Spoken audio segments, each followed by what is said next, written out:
The missionary David Livingstone spoke of God, the word of God, the promises of God, he said, are the word of a gentleman of honor.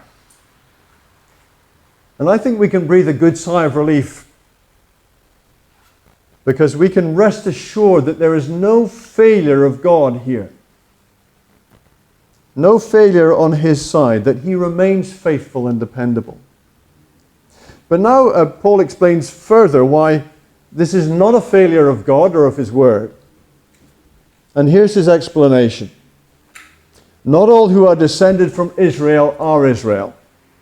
In other words, not all Jewish people, not all ethnically Jewish people are the people of God, or ever were, even in Abraham's time, from the very beginning, effectively. It's not simply a matter of ethnicity or nationality, whether you belong to God's people, whether you are truly saved, whether you are one of God's children, or even Abraham's children. Being ethnically Jewish does not automatically make anyone part of his people or a child of Abraham. The New Living Translation puts it this way, perhaps it's a little bit clearer than our New International Version. He says in verse 6, well then, has God failed to fulfill his promise to Israel? No, for not all who are born into the nation of Israel are truly members of God's people. Being descendants of Abraham, natural descendants, doesn't make them truly Abraham's children. God's salvation, God's saving grace does not run in the blood. It's never been merely a matter of natural family or ethnicity or nationality. It never has been, all the way back to Abraham.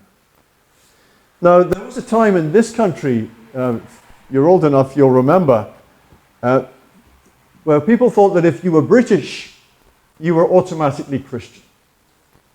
You could tick the Christian box on the census form every 10 years because, well, you weren't a Muslim and you weren't a Hindu and you weren't a Buddhist, so I must be a Christian, tick. Well, that was never true either, was it? You're not a Christian just because you're born in Britain or in Africa or any part of the world. You're not a Christian because you have Christian parents. We've been saying that in our baptism class, that there are some reasons for getting baptized that are not the best. Like, my parents are Christians, they want me to be baptized, so I really ought to get baptized.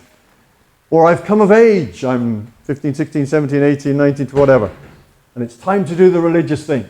That's never a good reason to be baptized. We get baptized because we believe in Jesus. We trust in him.